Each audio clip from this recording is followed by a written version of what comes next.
ఇలా విప్పి చూస్తే గుడ్లు రెండు ఇలా పెట్టుకు చూస్తున్నాడు. ఏమిటమ్మా పిల్లాడు ఎంతకీ పడుకోడు, ఇదేం పిల్లాడే అని చెప్పి ఆ భుజం మీద వేసుకొని పాట పాడి ఎంతో తిప్పి తిప్పి తిప్పి తిప్పి ఇలా చూడడం కుదరదు కదా. పడుకున్నాడా అంటే ఏం పడుకున్నాడు, గుడ్లు వేసుకు చూస్తున్నాడు. ఏం చేసినా పడుకోడు, ఇదెక్కడ పిల్లాడని ఆఖరికి యశోదాదేవి వచ్చి తల్లికి ఆఖరికి పెద్ద బ్రహ్మాస్త్రం ఏంటంటే బోర్లా పడుకోబెట్టేసి వీపు మీద ఇలా ఇలా ఇలా ఇలా కొట్టేస్తుంది.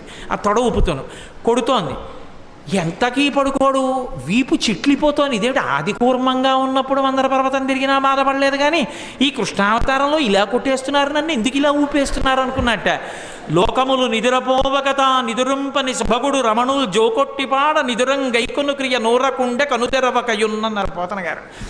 ఓహో, ఈ దిక్కుమాలిన ప్రపంచానికి అలవాటు ఉంది, నిద్రపోతుంటారు వీళ్ళు కళ్ళు మూసుకొని.